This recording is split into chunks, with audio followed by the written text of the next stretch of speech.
வணக்கம். Big pass டே 49. நேற்று ஒருத்தர் வந்து பார்த்தீங்கன்னா 7 நிமிஷம் தான் வீடியோ போடுறேன், 10 நிமிஷம் வீடியோ போடுங்க அப்படிங்கிற மாதிரி சொல்லியிருந்தாரு. 10 நிமிஷம் போடுறதுல பிரச்சனை இல்லை, 10 நிமிஷத்துக்கு பேசுறதுக்கு என்ன இருக்குது அப்படிங்கிறத என்னால் ஐடென்டிஃபை பண்ண முடியல. இன்னைக்கு கூட என்ன எபிசோடை பற்றி பேசணும்னா நிறைய விஷயங்கள் ஒருத்தர் என்ன சொல்கிறது, இந்த டீமில் உள்ளவங்க அந்த டீமில் உள்ளவங்க சொல்கிறாங்க, அந்த டீமில் உள்ளவங்க இந்த டீமில் உள்ளவங்க சொல்கிறாங்க அப்படிங்கிற மாதிரி தான் இருக்குது. எல்லாருமே சேர்ந்து ஒரு ஆளை அட்டாக் பண்ணுற மாதிரி அப்படிலாம் இல்லை. ஸோ அதனால் சுவாரஸ்யமே இல்லை அப்படிங்கிற மாதிரி சொல்லலாம். ஸோ இப்போ கனி இன்னொரு பக்கம் எஃப்ஜே கேங் என்ன பண்ணுவாங்கன்னா இந்த சைடு உள்ள கேங்கை அட்டாக் பண்ணுவாங்க.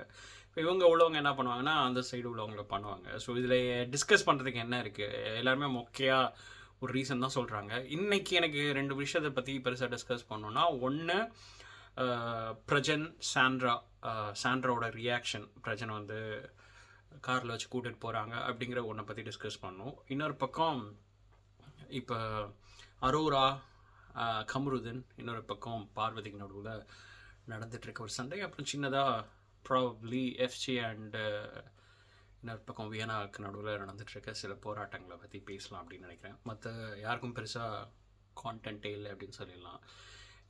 இருக்கிறதுலே இன்றைக்கி ஹோல் எபிசோட்லேயே ரொம்ப இரிட்டேட்டிங்காக இருந்த ஒரு விஷயம் என்ன அப்படின்னு பார்த்தீங்கன்னா, ரம்யாவோட அந்த சினுங்கள், முனங்கள், அழுகை, வருத்தம், என்னமோ அங்கே என்னமோ தான் வந்து ஒரு பெரிய சூப்பரான கேமை விளையாண்ட மாதிரியும் இவங்க எல்லாருமே சேர்ந்து அவங்கள டார்கெட் பண்ணுற மாதிரியும் ஒரு என்ன சொல்கிறது, ஒரு போர்ட்ரைல் கொடுக்குறாங்க. அதை கொடுத்ததுக்கப்புறம் அவங்க சேவ் ஆகிட்டாங்க அப்படிங்கும்போது பார்த்தீங்களா மக்களை என்னை சேர்ந்து சேவ் பண்ணிட்டாங்க அப்படிங்கிற மாதிரி இன்னொரு போர்ட்ரைலை கொடுக்குறாங்க. அதெல்லாம் பார்க்கும்போது செம்ம எரிச்சலாக இருக்குது. ஸோ என்ன காரணம் அப்படின்னா, இப்போ நிறைய பேர் உண்மையிலே கேம் விளாண்டாங்க, வெளில போயிருக்காங்க. அவங்க இந்த 48 நாட்களில் என்ன கிழிச்சாங்க அப்படின்னு எனக்கு தெரியல. உங்களுக்கு ஏதாச்சும் தெரிஞ்சதுன்னா சொல்லுங்கள். எனிவே, ஏதோ ஒரு மகான் இல்லை மஹால் இல்லை யாரோ ஒரு ஆள் வெளியிலேருந்து அவங்களை காப்பாற்றிட்டு இருக்காரு. எவ்வளோ நாள் காப்பாற்ற போகிறாரு, என்ன ரீசனுக்காக காப்பாற்றுறாரு அப்படிங்கிறதெல்லாம் பிக் பாஸ் டீமுக்கே வெளிச்சம். சரியா? ஏன்னா கடைசி பொசிஷனில் இருக்கிறவங்கள காப்பாற்றிக்கிட்டே இருக்காங்க. ஸோ அவங்களுக்கே தெரியும் தாங்க வந்து ஒரு தவறு பண்ணுறோம் அப்படின்னு தெரிஞ்சே பண்ணுறாங்க. ஏதோ ஒரு காரணம் இருக்குது. யார் வந்து முக்கிய புள்ளி அப்படிங்கிறது தெரியல. ரம்யாக்கு இவ்வளோ இன்ஃப்ளூயன்ஸாக இருக்குது அப்படிங்கிறதுலாம் நம்மளுக்கு வந்து ஒரு பெரிய ஷாக்கிங்காக தான் இருக்குது. பட் எனிவே, அது ஒரு பக்கமாக இருக்கட்டும். அடுத்து வந்து பார்த்திங்கன்னா இந்த பிரஜன் சாண்ட்ரா. பிரச்சனை வந்து ஆக்சுவலாக இன்றைக்கி வந்து ரொம்ப கான்ஃபிடெண்ட்டாக தான் இருந்தார். என்ன இருந்தாலும் நான் போக மாட்டேன் அப்படிங்கிற ஒரு கான்ஃபிடென்ட்டில் இருந்தார்னு வச்சுக்கோங்களேன். இன்னொரு பக்கம் சாண்ட்ரா வந்து டோட்டலாக உடஞ்சிட்டாங்க அப்படின்னு சொல்லலாம். அங்கே உள்ளவங்களுக்குலாம் அவங்கள வந்து கண்ட்ரோல் பண்ணவே முடியல, ரொம்ப கஷ்டப்பட்டாங்க. சில பேர் அது வந்து ஃபேக்குன்னு சொல்லலாம். என்ன கேட்டிங்கன்னா அது வந்து ஃபேக் மாதிரியே இல்லை. ஃபேக்லாம் அவங்க பண்ணலை. அவங்க மயக்கம் போட்டு விழுந்ததாகட்டும், இல்லை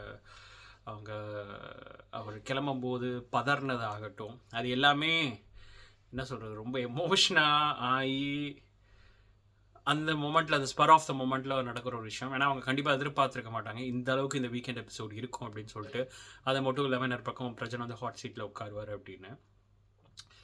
இப்போ லாஸ்ட் 2 நாளில் அவங்க மற்றவங்கள பற்றி பேசினது, எஃப்ஜே ஃபேமிலியை பற்றி பேசினதெல்லாம் நான் நிறைய மண்டையில் ஓடி இருக்கும் அப்படின்னு நினைக்கிறேன். இப்போனாச்சும் தான் பேசினதெல்லாம் தவறுன்னு புரிஞ்சிருப்பாங்க அப்படின்னு நினைக்கிறேன். பட் ஆனால் அந்த மொமெண்ட்டில் அவங்களோட ஃபீலிங்ஸ் உண்மையிலே ரொம்ப உண்மையான ஃபீலிங்ஸ் அப்படிங்கிறது தான் நான் ஃபீல் பண்ணது. அதில் எந்த நடிப்புமே இல்லை, ரொம்ப ஓவர் ஆக்டிங் அது எல்லாமே இல்லை.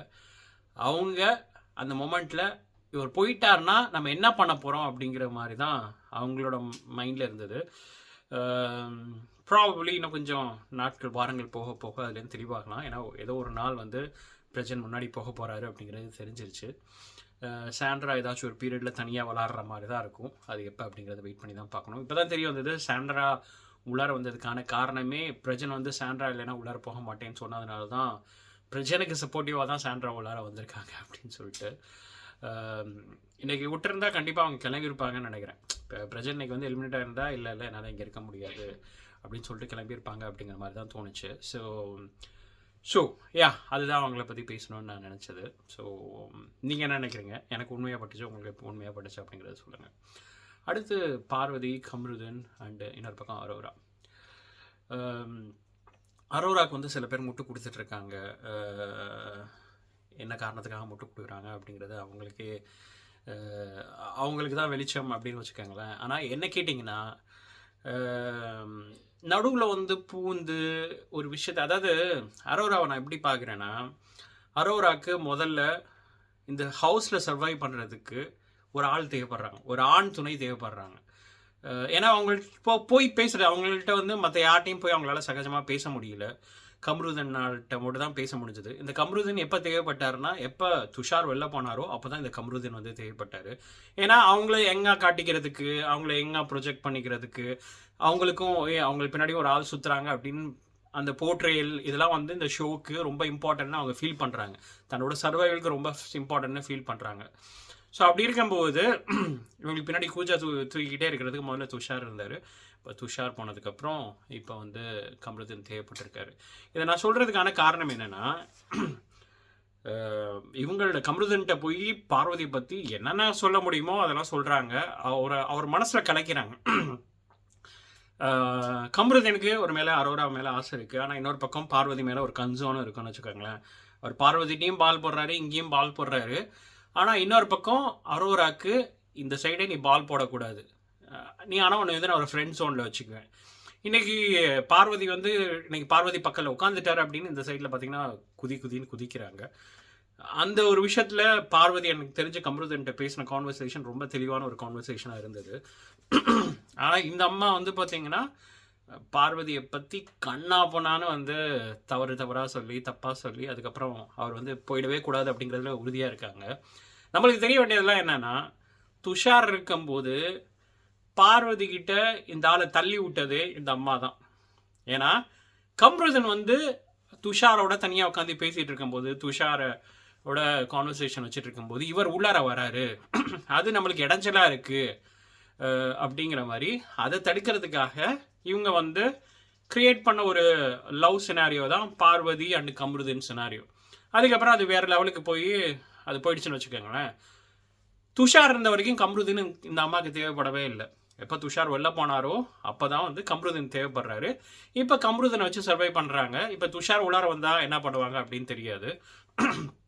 இதில் வந்து பார்வதி மேலே ஏகப்பட்ட பொறாமை இருக்குது. இவங்க ஒரு ப்ரொஜெக்ஷன் கொடுக்குறாங்க, பார்வதிக்கு தான் வந்து அரோரா மேலே பொறாமை இருக்குன்னு. இன்றைக்கி ஆக்சுவலாக சூப்பராக அந்த இந்த பிரேக்கில் வந்து பார்வதி ரொம்ப சூப்பராக ஹேண்டில் பண்ணாங்க. அவங்க சொன்னாங்க, இல்லை வேணே பண்ணுறான்னு எனக்கு தெரியுது, நான் அதில் உள்ளார போக போகிறதில்ல அப்படின்னு. கம்ருதன் அவருக்கு எங்கள் சைடு வந்து போகணும்னு நினைக்கிறவரோ அங்கே தான் போக போகிறாரு. ஆனால் உண்மையிலே எனக்கு தெரிஞ்சு அரோரா பண்ணுறது ஒரு கேவலமான வேலை. அவங்க என்ன மாதிரி ஆள் அப்படிங்கிற ஒரு ப்ரொஜெக்ஷனாக கொடுக்குது. நீ ஒரு பக்கம் இல்லைனா எனக்கு இவனை பிடிச்சிருக்கு, நான் இவனோட இருக்க போகிறேன்னு சொல்லணும். அதுவும் நீ சொல்ல மாட்டேன். எனக்கு வந்து துஷாரும் வேணும், இல்லைனா இந்த சைடு வந்து அது வரைக்கும் நானும் இவனும் வேணும்னா என்ன அர்த்தங்கிறது எனக்கு புரியல. அதுக்கு வந்து அவங்க தான் விளக்கம் கொடுக்கணும். இப்போ பார்வதி வந்து தெளிவாக சொல்கிறாங்க, எனக்கு உன் மேலே எனக்கு இஷ்டம் இருக்குது அப்படிங்கிறத ஃபேஸ் டு ஃபேஸ் சொல்கிறாங்க. அப்படி உங்களுக்கு இஷ்டம் இருக்குன்னா நீங்கள் சொல்ல வேண்டிய, இன்றைக்கி கூட சொல்ல மாட்டேங்கிறீங்க. இன்னைக்கு என்ன பண்ணுறாங்கன்னா பிளாக்மெயில் பண்ணுறாங்க. நீ அவளோட பேசுனேன்னா நான் உன்னோட பேச மாட்டேன், அதுதான் அவங்க சொல்கிறது. உனக்கு இப்போ கிடைச்சிட்டு இருக்காதுன்னா இப்போ கிடைக்காது, இந்த அட்டென்ஷன்லாம் உனக்கு கிடைக்காது அப்படிங்கிறது தான் இப்போ அரோரா மிரட்டுறது. அரோரா எவ்வளோ நாள் இதில் வந்து மிரட்டுவாங்க? வெளில போனால் எப்படி இருந்தாலும் அவங்க வேலையை பார்த்துட்டு போக போகிறாங்க. ஸோ எதுக்கு இது கேவலமான வேலை அப்படிங்கிறது தான் எனக்கு கேட்க தோணுது. அடுத்து வந்து எஃப்ஜே அண்டு வியனா. ஒரு சின்ன ஸ்பார்க்கு தான் போகும் ஒருத்தவங்க மனசில் உள்ள ஆசையை தூண்டி விடுறது அப்படிங்கிறதுக்கு. ஐ திங்க் இந்த போன வாரம் நடந்த டாஸ்க்கு தான் அதில் வந்து ஒரு சின்னதாக ஒரு ப்ளே பண்ணாங்க. இப்போ 2 பேர் மனசுலையுமே அது வந்து அப்படி கொழுந்து விட்டு எரியுது. இன்னொரு பக்கம் வியனா மனசுலேயே எரியுதுன்னு நான் சொல்கிறது காரணம் என்ன அப்படின்னு பார்த்தீங்கன்னா, இப்போ வெளில போனவங்க யாருமே உனக்கு வந்து ஹர்ட் ஆகலையா அப்படின்னு சொல்லி கேட்குறாங்க. அப்போ அவர் வந்து பிரவீன் ஹர்ட் ஆனிச்சுன்னு சொன்னார். பிரவீன் ஹர்ட் ஆனிச்சுன்னு சொன்னோன்னா அடுத்த கேள்வி வியனா வாயிலேருந்து வந்தது என்னென்னா, அப்போனா ஆதிரை அப்படின்னு சொல்லி கேட்டாங்க. அதுக்கு இவர் வந்து பார்த்தீங்கன்னா, இல்லை ஆதிரை வந்து எனக்கு போவான்னு தெரியும், ஸோ அதனால் ஹர்ட் ஆகலை அப்படின்னு இவர் வந்து ஒரு பக்கம் இவங்களை கன்வின்ஸ் பண்ணுறாரு, இல்லை நீ தான் எனக்கு முக்கியம் அப்படின்னு. இன்னொரு பக்கம் இந்த சைடு வந்து தனக்கு பிடிச்ச நபர்கிட்டேருந்து அந்த அவங்க எதிர்பார்க்குற ஒரு பதில் வரும்போது, காதலில் வந்து இதெல்லாம் வந்து ஒரு சாதாரண விஷயம்னு வச்சுக்கோங்களேன். என்ன தான் ஒரு ஆள் வந்து அவங்களை லவ் பண்ணுறாங்கன்னு தெரிஞ்சாலும் திருப்பி அவங்கள்ட்ட கேட்டு அவங்க வாயிலேருந்து வரும்போது அது ஒரு சின்ன ஒரு சந்தோஷத்தை பூரிப்பாக கொடுக்கும். ஸோ அந்த மாதிரி அந்த ஒரு மாதிரி ஒரு இதில் தான் இப்போ வியனா அண்டு இன்னொரு பக்கம் எஃப்ஜே இருக்காங்க. இது வெளில போயெல்லாம் கண்டினியூ ஆகாது அப்படிங்கிறது நம்ம இதுக்கு முன்னாடி நிறையா பார்த்துருக்கோம். ஆனால் இந்த ஒரு பீரியடில் இப்போ வந்து ஒரு ஒரு என்ஜாய் பண்ணுற பீரியடில் இருக்காங்க. ஸோ அதை அவங்க என்ஜாய் பண்ணிட்டு போகட்டும். இதுக்கெலாம் நம்ம வந்து இது தவறு இது ரைட் அப்படிங்கிறதெல்லாம் கிடையாது. அந்த ஒரு வயசு. ஸோ என்ஜாய் பண்ணிட்டு போங்க அப்படிங்கிற மாதிரி தான் எனக்கு தோணுது. வேறு என்ன, இதே மாதிரி இன்னொரு சூப்பரான வீடியோட உங்களை மீண்டும் சந்திக்கிறேன். 10 minutes சக்ஸஸ். வேறு என்ன, இதே மாதிரி இன்னொரு சூப்பரான வீடியோட உங்களை மீண்டும் சந்திக்கிறேன். நன்றி. Feel the impact, yeah, break it open, leaving nothing fucking intact. Hey yo, you been hacked, this safe hard in, but I found it, homie, been cracked.